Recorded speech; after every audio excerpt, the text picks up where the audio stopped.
Nick, Nick, Nick, Nick, Nick, Nick, Nick. Nickelodeon. Nick, Nick, Nick, Nick, Nick, Nick, Nick. Nickelodeon. Hey, what's going on, everyone?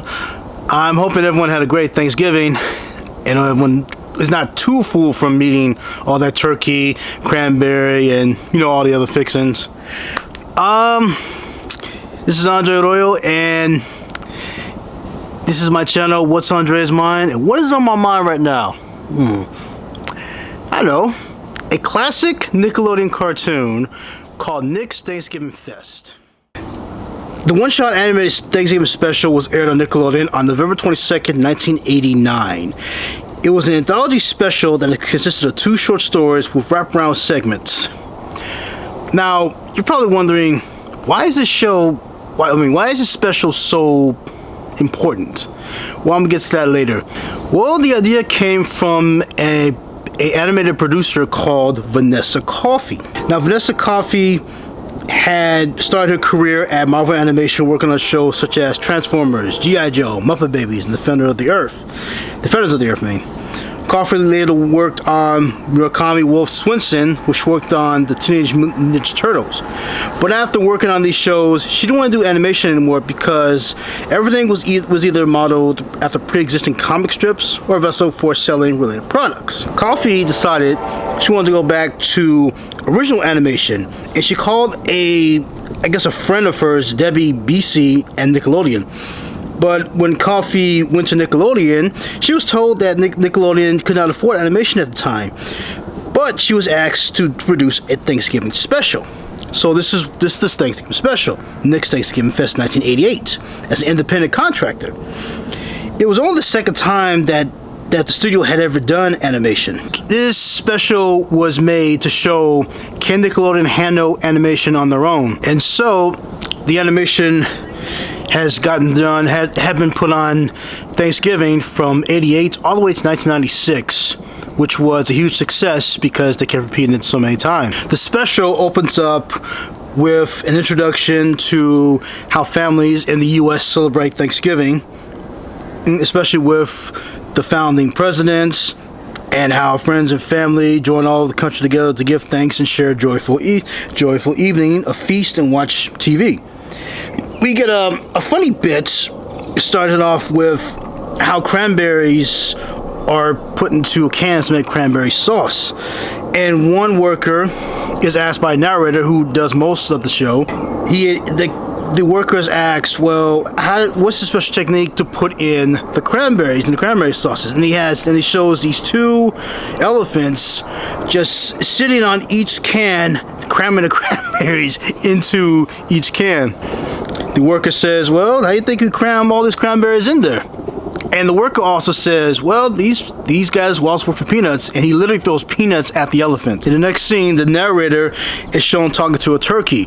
And this is a main thing of these smaller shorts wrapping around the 2 main shows.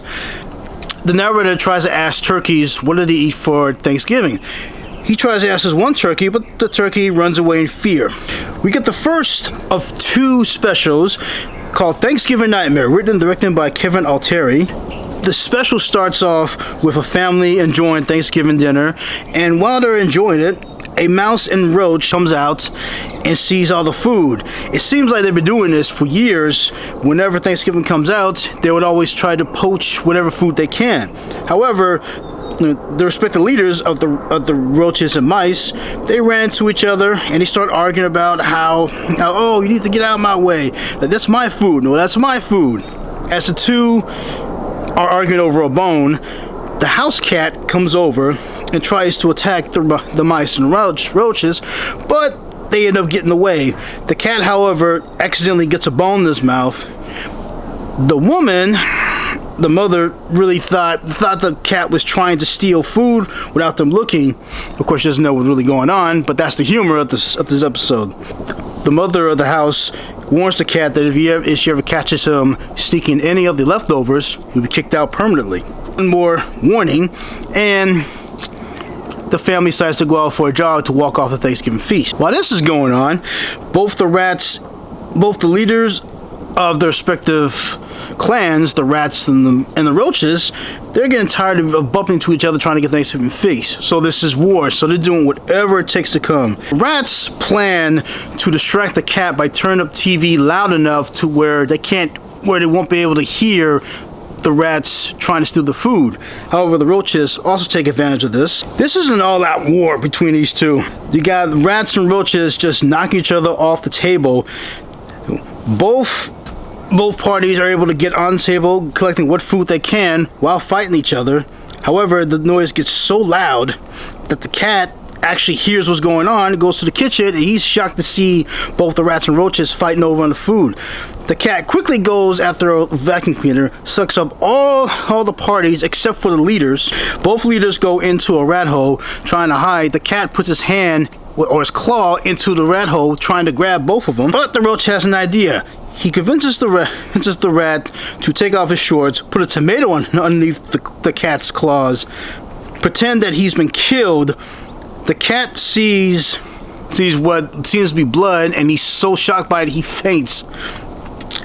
However, the next scene shows the family just coming home. One main rat, well, both the rats and roaches decide to free each other from the vacuum cleaner. Another rat comes and says, "Hey, the family's home. We got to get out of here." So both parties escape with what food they have. As the cat comes to, the head mother comes and is so shocked to find the entire kitchen trashed, destroyed, and of course she blames the cat for it. After completely beating the hell out of the cat for so long, she kicks the cat out for good, possibly for good. But the joke's on her, because the cat takes out the drumstick, takes a bite out of it, and walks away. So part 1, Thanksgiving Nightmare, I give it 3.5 out of 5. Not really. I'm gonna say it based more on comedy. I felt the ending was kind of weak. I mean, I get the cat. It was kind of obvious the cat was going to get blamed for the destruction of the Thanksgiving feast and destruction of the kitchen. The ending could have had the rats and roaches kind of call a truce and say, let's work together for every Thanksgiving, every time there's food out there. And we see a hunter hunting whatever he's hunting for. The hunter is able to find what he hunts for. He shoots from his gun, and the narrator asks him, "What are you hunting for? Turkey? Pheasant? A duck?" And the hunter goes, "Are you kidding me? I'm a vegetarian." And he sees those bullet holes into these carrots.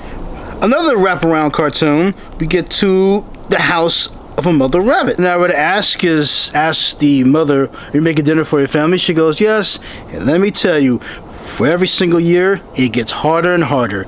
The camera pans over to see, seems like a big handful of kids just waiting for Thanksgiving dinner. In the next scene, the narrator looks for 3 turkeys and asks the turkeys what did they eat for Thanksgiving.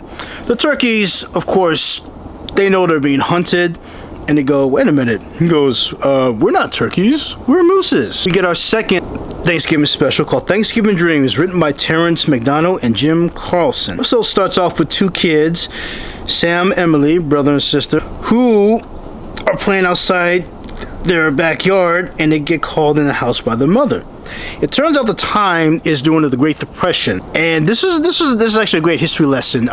This is during a time where everyone pretty much lost their jobs. There was little money, little food to eat, and people were in really trouble here. However, during this time, some families, despite really tough times, found ways to survive. During dinner, the mother cooks a plate of beans for her children. As she's serving her children, she explains to her kids that, with the Great Depression, she just can't find a job anywhere. As the kids eat, they realize that the mother hasn't eaten yet, and she goes, "Oh, I'm not very hungry."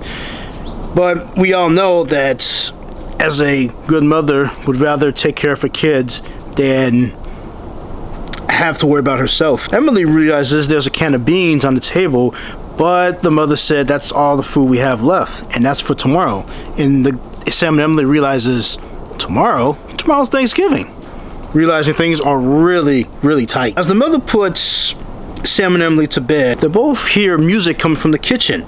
As they get out of bed, they start to shrink down to miniature size. And as they slide through the banister of the stairway and onto a skate, they go into the kitchen and they see all this food and all the silverware dancing around. And this animation, wow, this is done extremely well. This is actually, I consider this to be the better of the two. You have carrots just singing, swimming into a pot of water. A potato is peeled into like a bikini. You got a turkey stuffing himself literally and waiting to get into the oven. You got eggs being cracked. Sam and Emily butter up the dish, plates and glass of water just dancing around. It's really done very well. Kernels of corn turn into popcorn. You got pies going in, beating out the turkey once it get cooked. Sam and Emily try to help put the silverware together. They try to put the forks and spoons on the table, but as they do so, they accidentally knock one fork into a box of yeast. It knocks too much yeast into a dough, but it causes the dough to rise. And that's a big problem because the dough rises into much more of a dough monster that wants to terrorize all the entire food and Sam and Emily. Sam tries to play hero, but he gets caught into the dough monster.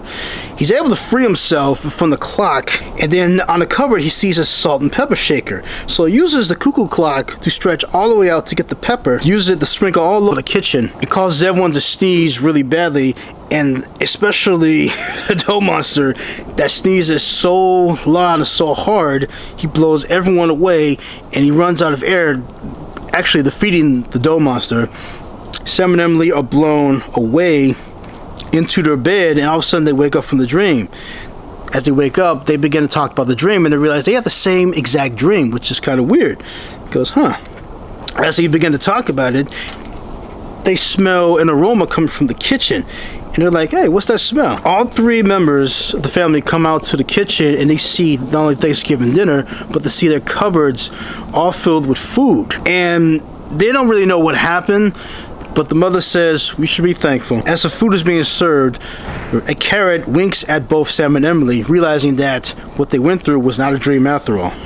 I give this episode, this special two-part episode, 4 out of 5. This was the better of the two. This kind of showed not only the true meaning of Thanksgiving, you gotta be thankful no matter what happens. It also had the perfect comedy, the perfect music, and it just worked out for the best. Another wraparound cartoon, we have the narrator talking about how not everybody can be at home for Thanksgiving dinner, so he's in outer space with a spaceman. The narrator asks the spaceman, how does you manage to have a traditional Thanksgiving dinner? Well, the spaceman has these eye drops, dips the water into this special little bottle, dehydrated food, and the food comes out.